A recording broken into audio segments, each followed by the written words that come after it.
What is going on, everyone? Badger here. Sure to like and sub, and let's get into this. So one of the big questions is, where is this all leading? Where is this all going? Because even though Leslye said she's interested in the Sith, that ain't no Sith I've ever seen. His explanations, his motives, or at least the way he said it, certainly not following any Sith code that I'm familiar with, and I am familiar with it. And so I want to go a little bit over this Entertainment Weekly article, just a little part right here of Leslye talking about the stranger, and then go into this video of George himself from 2010 talking about the Force, and it sort of contradicts almost everything they're doing in this show, which is surprising since Dave Filoni let it happen. And so when asked about, are we going to learn more about Smilo Rin or the Master or the Stranger, which is apparently his actual name, we're going to learn more about their backstory, either through flashbacks or dialogue, to learn about how he came across this path. Either way, or basically, how do you become a Sith? She responded, because it's Osha's story. You don't know much about the stranger's background, and you're not really going to learn much about it. But there's a bunch of things in episode 6 and 8 that are really big clues as to why he is the way he is and why his philosophy is the way it is. Headland would go on to explain how she came up with Quimir's mask. And here we go about the cortosis. When we were designing the costume, I said very early on, I don't want him to wear armor besides the gauntlet and the helmet. That's the cortosis and how he uses them, but he doesn't have any armor. So confirmation that was indeed cortosis. Who told her? How'd she learn about that? I don't know. And my costume designer was like, well, why? And I said, why would you wear armor if you don't plan on getting hit? He has that level of confidence of just like, no one's going to land anything. And ironically, Jedi are the ones that don't wear armor. Sith do wear armor, whatever. It's fine with the mentality, though. The answer makes no sense given he is indeed wearing armor and the helmet and the gauntlet. And yeah, but he was using them as a more tactical, so I get that, but still. Nevertheless, Heather would also discuss the final line of the episode when Quimir covers Osha with the coat and says, what extraordinary beings we are, even in the revelation of our triumph. We see the depth of our despair. When he says that he wrote that line, I always thought he was talking about himself, and that is something that's going to end up coming up for the two of them in the next episode. Yeah, so maybe he sees his failure with May. Either way, it's led to a lot of people making comparisons to how light and dark and creation, and they're referencing Clone Wars and how it works and if it aligns with anything. This all going down to the Force and Anakin being the chosen one, which again, I've said, this will be the defining factor of this show, is if they do indeed make it so Anakin is not unique as the chosen one. But you would have to first fundamentally change the Force, and to do that, you'd sort of have to get how it works. And to do that, well, let's see what George has to say about the Force. This is from 2010, so if it's before Disney, it's official, and of course it's George. So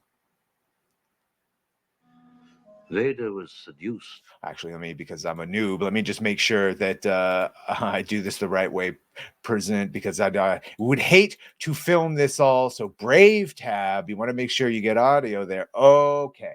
All right. By the dark side of the Force. The Force? And the Force is what gives the Jedi his power.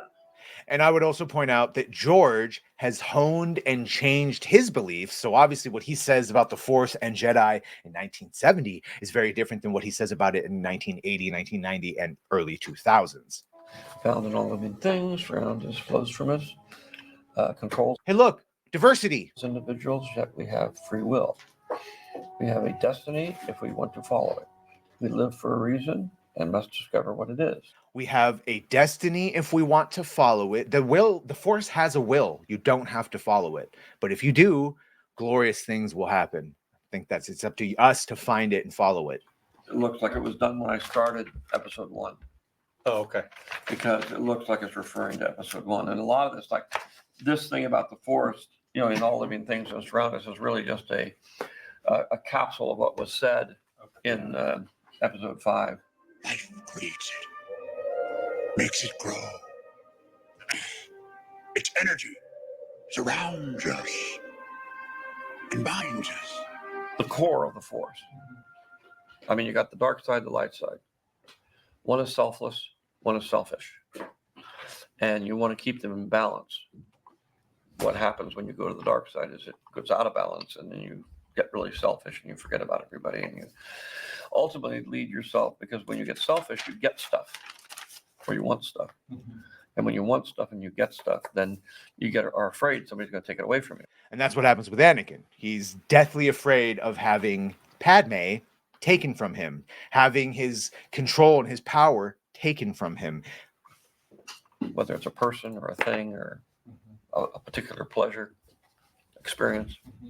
Once you become afraid that somebody's going to take it away from you or you're going to lose it, then you start to become angry, especially if you're losing it. And that anger leads to hate. And hate leads to suffering. Both of the person doing the hating and in what they cause to other people. Mostly on the part of the person who's selfish. Because you spend all your time being afraid of losing everything you've got, right, instead of actually living. Where joy, by giving to other people, you can't think about yourself. And therefore there's no pain.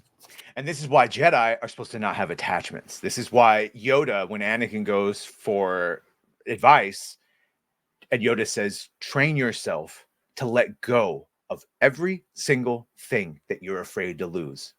And Anakin does not do that, and we see the result.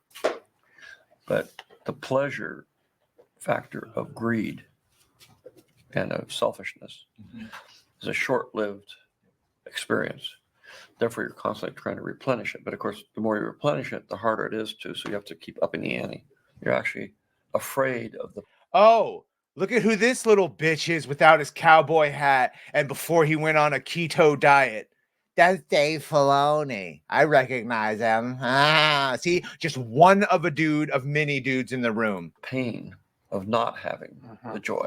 So that is ultimately the core of the whole dark side, light side of the Force. And everything flows from that. Obviously, the Sith are always unhappy because they never get enough of anything they want. Mostly their selfishness centers around power and control. And the struggle is always to be able to let go of all that stuff. And of course, that's the problem. Anakin ultimately is. You're allowed to love people, but you're not allowed to possess them. That's what Jolie Bindu tries to say, that the Jedi should teach how to control your emotions while being in love, rather than just not involved, in being in love at all, because love will ultimately save you, not condemn you, that's how Luke saves his father, love.